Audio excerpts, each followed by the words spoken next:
Sa isang madilim na silid, isang misteryosong figure ang naghahalo ng mga kemikal sa kalan, palaging nakadikit ang kanyang taser gun.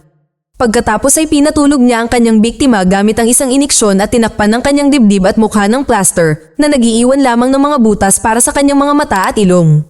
Nang magising ang lalaki, natagpuan niya ang kanyang sarili na nakatali at may 2 tubo na nakakabit sa kanyang ilong. Ibinuhos ng kidnapper ang mga kemikal sa isa sa mga tubo na iyon. At nagsimulang manginig ang katawan ng biktima sa sakit habang lumalabas ang dugo mula sa kabilang tubo. Pagkatapos ng ilang minutong paghihirap, nawalan ng malay ang lalaki at nagpa siya ang bumihag sa kanya na tapusin siya sa pamamagitan ng pagdurog sa kanyang ulo gamit ang martilyo. Maya-maya, kinailangan ng kriminal na pumili ng kanyang susunod na biktima. Mayroon siyang ilang mga DVD ni Jennifer, isang sumisikat na modelo sa fashion. Kamakailan lamang, siya ay nasa bawat magazine at karatula sa kalye.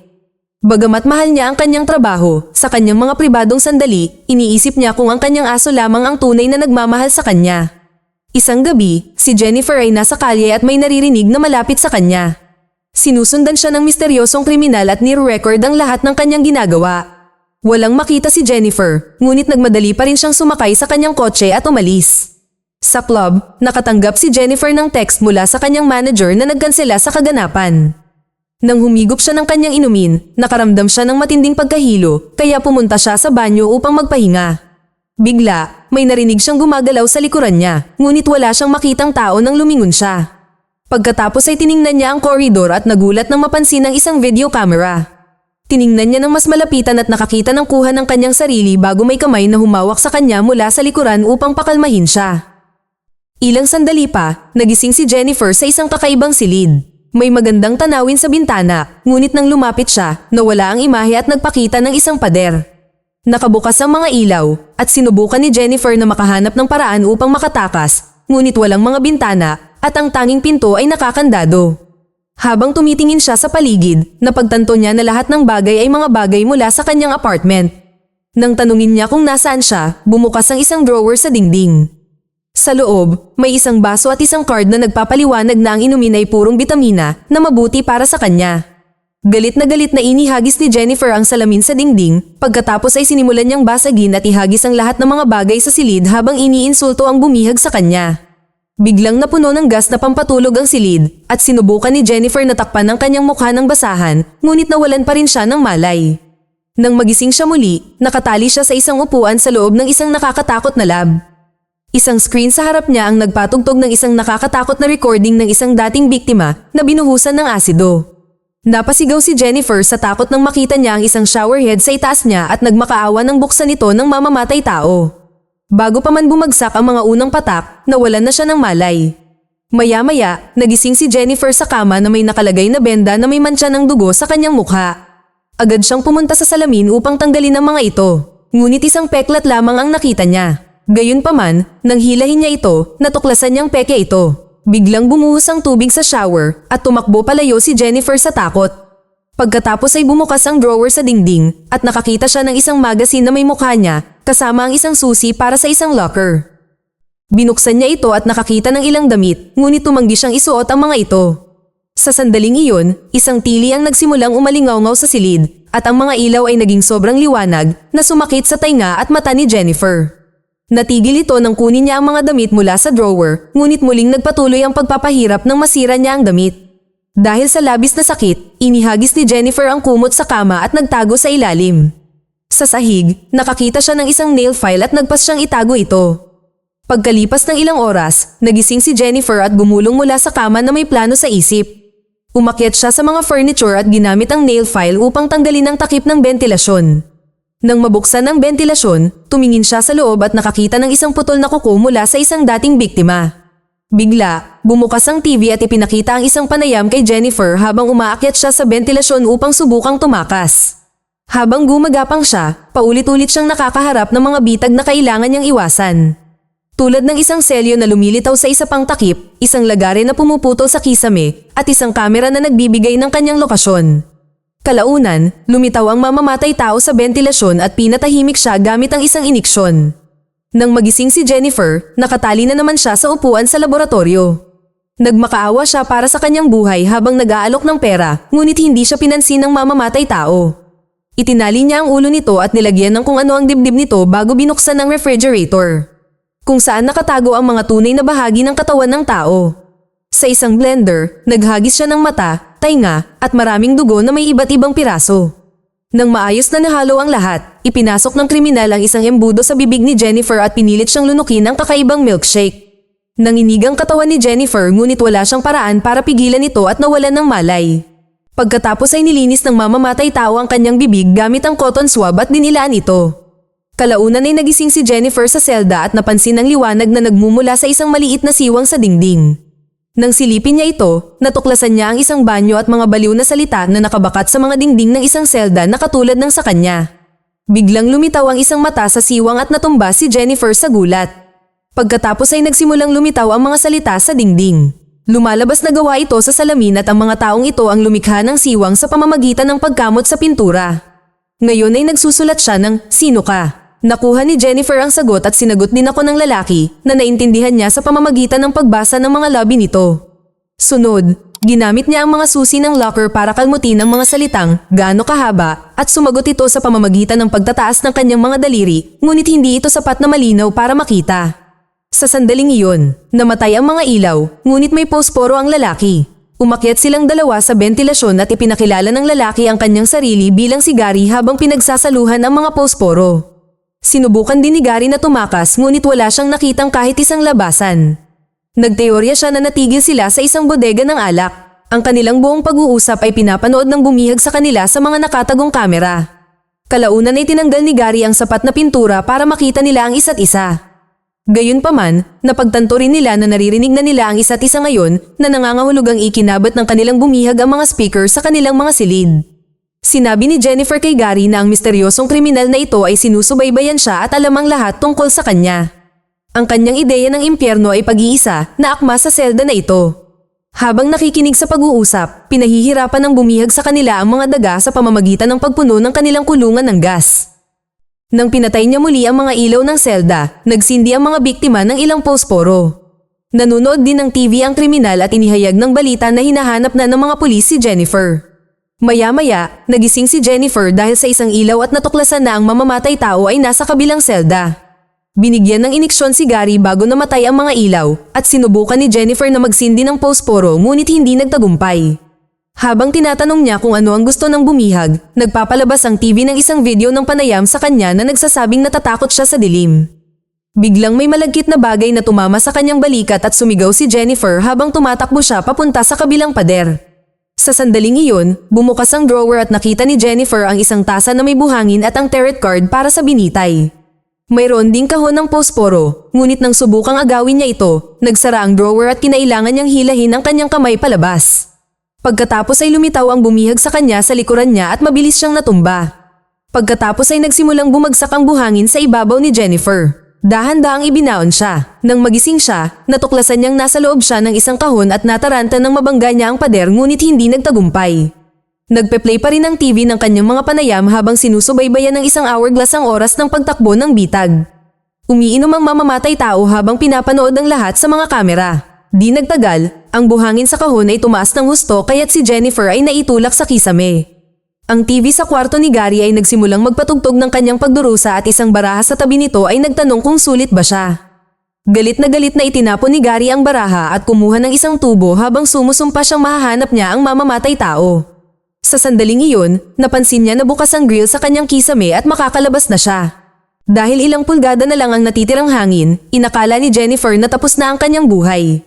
Gayunpaman, nagawa ni Gary na basagin ang takip ng kahon sa tamang oras para mailabas siya. Pagkatapos ay umalis sila sa crawl space at napansin ni Jennifer ang ilang patay na daga sa paligid. Ginamit ng dalawa ang crawl space upang makarating sa laboratorio at nang buksan nila ang mga ilaw, nagulat sila sa katawan ng babaeng pinatay gamit ang asido. Isang tape ang nagpatugtog ng nakakatakot na boses na nagsasabing bakit nangyayari ang masasamang bagay sa mabubuting tao. Iyon ang misteryo. Dahil sa takot, sinimulan ni na Jennifer at Gary na maghanap sa lugar para sa isang ruta ng pagtakas, napansin ng lahat ng uri ng mga kagamitan sa pagpapahirap sa daan. Kalaunan ay nakakita sila ng isang nakakandadong pinto at sinimulan itong hampasin ni Gary gamit ang tubo. Naririnig nila ang bumihag sa kanila na paparating para sa kanila, ngunit nagawa ni Gary na sirain ang kandado at patuloy na gumalaw ang dalawa. Isinara ni Gary ang pinto at itinulak ang ilang bagay para harangan ito. Pagkatapos ay nagpatuloy sila sa pagtakbo habang pinaputukan ng mamamatay tao ang pinto para buksan itong muli. Sa garahe, nakita ni na Jennifer at Gary ang isa pang nakakandadong pinto at isang kotse. Patay na ang baterya, kaya ginulo ni Gary ang makina para gumana ito. Pagkatapos ay nagmaneho sila sa pintuan sa harap para tuluyang makatakas sa bahay. Sa kasamaang palad, isa na namang patibong ito, isang canvas ang bumagsak sa kotse para harangan ng kanilang paningin at mabilis na pinatulog silang dalawa gamit ang gas sleeping. Maya-maya ay nagising si Jennifer na nakatali muli sa upuan sa lab. May baril na nakatutok sa kanyang ulo at isa pa sa kanyang kamay na nakaturo sa isang hawla kasama ang kanyang aso. Maraming senyales ang nagsasabi sa kanya na dapat niyang patayin ang kanyang aso sa loob ng 30 segundo o mamamatay siya. Habang sinisimulan ng stopwatch ang countdown, lumitaw ang mamamatay tao sa tabi niya para ikasa ang baril. Pagkatapos ng maraming pag-aalinlangan, tinanggap ni Jennifer na wala siyang pagpipilian at nagpaputok, dahilan para sumabog ang aso at tumalsik ang dugo sa kanyang katawan. Pagkatapos, pumunta ang bumihag sa kanyang kwarto na nangangailangan ng password para mabuksan. Bumalik si Jennifer sa kanyang selda na may matinding pagkabalisa dahil sa kanyang ginawa, ngunit naantala siya ng ilang ungol. Laking gulat ni Jennifer nang ang kanyang aso ay nasa likod na ngayon ng salamin, kaya naghanda siyang basagin ito upang iligtas siya. Gayunpaman, nawala ang aso at ang kamay ng mamamatay tao ay nagpakita ng isang card na nagsasabing niloko siya nito. Maya-maya, nakasuot na si Jennifer ng malinis na damit na iniwan ng mamamatay tao para sa kanya. Habang nag-uusap ang mga bilanggo, nagulat sila nang makita ang isang pinto na bumukas at nagmadaling lumabas, ngunit sumara itong muli bago pa nila ito maabot. Sa sandaling iyon, binigyan ng drawer si Jennifer ng bagong susi para sa isa pang locker. Nang buksan niya ito, nakakita siya ng isang napakagandang damit at sapatos at ibinaba ang mga ilaw sa kanyang silid. Tumugtog ang mahinang musika habang nagpapalit siya at umiwas ng tingin si Gary, ngunit pinanood ito ng bumihag habang umiinom ng alak. Pagkatapos ay muling bumukas ang pinto, kaya tumakbo si Jennifer para yakapin si Gary. Kasabay nito, nagplay ang TV ng video ng isang babaeng nakatali sa isang mesa. Tinahi ang kanyang bibig at marami siyang dumudugong sugat. Sa tabi niya, kumuha ang mamamatay tao ng lagare. Isang takot na si Gary ang nanginsulto sa bumihag sa kanila at nagsimulang sirain ang mga bagay gamit ang tubo, kabilang ang mga ilaw at ilang kamera. Maya-maya, pumasok ang kriminal sa silid at nagsimulang makipaglaban kay Gary sa dilim. Hindi malinaw ang mga detalye, ngunit nakarinig si Jennifer ng ilang mga tama at maging isang putok bago kinaladkad palabas ng mamamatay tao si Gary na nag-iwan ng bakas ng dugo sa sahig. Pagkalipas ng ilang minuto, ipinalabas sa TV ang isang nakapiring na si Gary na humihingi ng tawad at ang mamamatay tao ay itinutok ang baril sa kanyang baba. Biglang nakarinig si Jennifer ng ingay kaya nagmadali siyang magtago at pinanood ang bumihag sa kanya na pumasok sa silid. Inisip niya kung papatayin siya nito ngunit hindi ito sumagot. Ilang sandali pa ay parehong nakatali na sina Jennifer at Gary sa mga upuan at ang kanilang mga kamay ay nakatali ng tape at alahas. Nagpapalabas ang TV ng isang video ng isang ina na nagsasabi sa kanyang anak na inaabuso niya ito dahil mahal niya ito. May mga larawan ng Polaroid, sigarilyo, gamot, at ilang ilegal na droga na nakakalat sa buong silid niya. Nang magsimulang makatulog ang ina, sinamantala ng bata ang pagkakataong saksakin siya ng maraming beses hanggang sa ito ay mamatay. Biglang lumitaw ang bumihag sa kanila sa likod ni Jennifer at hinawakan siya sa pribadong parte niya bago kinuha ang kanyang pliers. Nang sasaktan na sana niya ito, sinabihan siya ni Gary na gamitin na lang ang mga ngipin. Binunot ng bumihag ang isang ngipin mula sa bibig ni Gary at itinago ito sa isang plastic bag na iniwan niya sa dibdib ni Jennifer bago ito pinatay. Sa loob ng selda, tinanggal ni Jennifer ang lahat ng tali at blindfold bago tiningnan si Gary. Mabuti na ang pakiramdam niya, kaya nagpa siya silang magyakapan sa kama at hindi nagtagal ay lumala ito sa mga malaswang sandali. Pinanood ito ng mamamatay tao ng malapitan bago bumalik sa kanyang kwarto, kung saan patuloy na pinapatugtog ito ng TV para sa kanya. Kalaunan ay nahirapan si Jennifer na magising. Naamoy ni Gary ang bote ng tubig at kinumpirma na nakainom siya ng pampatulog. Nang tiningnan niya ang sarili sa salamin, napansin niya ang dugo sa kanyang ilong at nilinis ito bago gumawa ng isang misteryosong kilos. Pagkatapos ay pumunta siya sa pangalawang salamin na binuksan niya para ipakita ang isang kandado. Naglagay siya ng keycard para mabuksan ang pinto at lumabas ng selda na parang normal lang. Pagkatapos ay pumunta si Gary sa pangunahing kwarto dahil alam din niya ang password. Nagpa siya siyang panoorin muli ang video ng ina at sa pagkakataong ito ay narinig ang pangalan ng bata. Lumalabas na ang batang sumaksak ay si Gary at ang pagpatay na ito ay napanood ng kanyang kapatid na si Ben na naging biktima rin ng kanilang ina. Pagkatapos ng video, pumunta si Gary sa banyo kung saan naliligo si Ben. Nagulat si Ben na agad na pinatulog ni Gary si Jennifer sa halip na magkaroon ng isa pang malaswang gabi, ngunit sinabi lang ni Gary na kagustuhan niya iyon. Sa kusina, nagsalo ang magkapatid sa sushi at inaliw ang isa't isa. Inisip ni Gary kung gusto ni Ben na siya ang gumawa nito sa mga babae. Ngunit sinabi ni Ben na nararanasan niya ito sa pamamagitan ni Gary. Dahil ngayon ang ika-4 na araw ng pagkakabihag kay Jennifer, dapat nila itong patayin, ngunit nagdududa si Gary at gusto siyang panatilihing mas matagal. Agad siyang sinampal ni Ben at ipinaalala sa kanya na hindi nila pwedeng panatilihin siya dito ng matagal. Kaya't galit na sinaksak siya ni Gary at humingi ng tawad habang siya ay natumba. Matapos itago ang bangkay sa banyo, tiningnan ni Gary ang mga larawan ng lahat ng mga babaeng sinundan niya. Bigla niyang narinig ang tunog ng bell, kaya itinago niya ang mga album ngunit hindi niya naisara ng maayos ang cabinet. Pagbukas niya ng pinto, pumasok ang 2 detective at nagsimulang magtanong, kaya sinabi ni Gary sa kanila na bahay ito ng kanyang ina at nakatira si Ben dito ngunit bumibisita lang siya. Ipinakita rin nila sa kanya ang isang larawan ni Jennifer at nagkunwari siyang hindi niya ito nakita noon. Maraming tanong ang mga detective ngunit iniwasan lahat ni Gary. Nang malapit nang umalis ang mga detective, tinanong nila kung maaari nilang panoorin ang playoff game dahil malalaking tagahanga sila. Binuksan ni Gary ang TV para sa kanila ngunit nang subukan nilang magpalit ng channel, nakita nila ang live footage ni Jennifer. Bago pa sila makapag-react, binaril silang 2 ni Gary. Pagkatapos ay bumalik si Gary sa selda at ginising si Jennifer. Sinabi sa kanya na may 2 kriminal at pinatay niya silang 2 kaya makakatakas na sila. Mabilis na nagbihis si Jennifer at sinundan si Gary palabas ng selda sa pamamagitan ng pag-akyat sa nakatagong hagdan. Nakita niya ang mga patay na detective sa sala at hinayaan siya ni Gary na isipin na sila ang mga kidnapper. Nang makahanap si Jennifer ng telepono, pinigilan siya ni Gary na tumawag sa mga pulis at ipinakita sa kanya ang TV para kumpirmahin na ni-record ang mga ito. Hiniling niya kay Gary na maghintay habang hinahanap niya ang tape para maprotektahan nila ang kanilang privacy. Pumunta si Gary sa basement at pinutol ang linya ng telepono. Sa kusina, sinusubukan ni Jennifer na gamitin ang telepono nang bigla siyang gulatin ng isang detective na buhay pa. Agad na kumuha si Jennifer ng baseball bat at pinalo ang lalaki ng ilang beses hanggang sa tuluyan itong bumagsak at mamatay. Pagbalik ni Gary, tiniyak niya rito na wala itong ginawang mali at pinahinti ito sa sala. Pagkatapos ay sinimulan ni Gary na itapon ang lahat ng ebidensya sa mga basurahan at linisin ang mga selda para maalis ang dugo at mga fingerprint. Habang naghihintay, napansin ni Jennifer ang mga album sa cabinet na may mga pangalan ng babae. Nagpasya siyang tingnan ng mga ito at labis na natakot nang matuklasan na ang magkapatid ay matagal nang nagbabantay at dumudukot ng mga babae para pahirapan sila tulad ng ginawa sa kanila ng kanilang ina. Gamit ang mga larawan at salita mula sa mga magazine at comics kasama ang mga screenshot mula sa footage ng kanilang mga biktima, itinala nila ang kanilang buong proseso sa mga album na ito. Naging veterano na si Gary sa lahat ng mga babae at palagi silang pinapatay sa mga pinakakakilakilabot na paraan na pinamagatang redemption. Matapos mabitawan ng album sa gulat, nakarinig si Jennifer ng ingay. Biglang sumugod si Ben sa kanya at sinakal siya habang hinihiling niya rito na magmakaawa.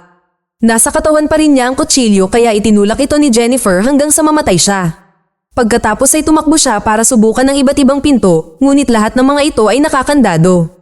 Nakalak din ang mga bintana at hindi rin gumana ang pagtatangkang basagin ng mga ito.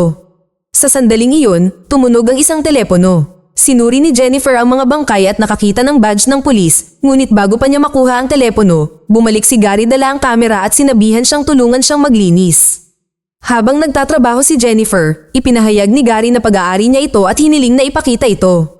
Lumapit si Jennifer para yakapin siya, ngunit nag-spray siya ng bleach sa mga mata nito. Pagkatapos ay tumakbo si Jennifer papunta sa kwarto at hinarangan ng pinto bago tumakbo pababa para makarating sa basement. Natagpuan niya ang electrical system at sinimulang hilahin ang mga cable para patayin ang kuryente habang sinisira ni Gary ang mga pinto gamit ang isang palakol. Bago pa niya siya mahanap, umakyat si Jennifer sa crawl space para magtago. Ngayon ay maaari na siyang pumunta sa selda ni Gary kung saan niya natagpuan ang baril ni Ben. Dahil sa plano, binuksan ni Jennifer ang isang flashlight para malaman ang kanyang lokasyon. Agad siyang hinabol ni Gary at sinubukan ni Jennifer na magpaputok, ngunit walang nangyari. Pagkatapos ay inihagis siya ni Gary sa kama at kinuha ang baril para ipakita sa kanya na dapat itong ikasamuna. Nang babarilin na sana siya ni Gary, sinipa siya ni Jennifer sa singit at nag-away sila para sa baril na aksidenteng natamaan ng pader. Pagkatapos ng ilang pagpupumiglas, itinulak ni Jennifer ang baril sa mukha ni Gary at kinuha ito mula sa kanya. Dahil alam na niya kung paano ito gamitin, binaril niya si Gary ng ilang beses bilang paghihiganti simula sa singit nito. Nang bumagsak ito at namatay, binaril din ni Jennifer ang higanteng poster niya. Ilang sandali pa ay lumalabas ng bahay si Jennifer na suot ang malinis na damit. Habang pauwi, nakakita siya ng mas maraming poster niya sa kalye. Mag-subscribe para sa higit pang mga video na tulad nito. I-on ang notification at mag-iwan ng like para matulungan ang aming channel. Salamat sa panunood.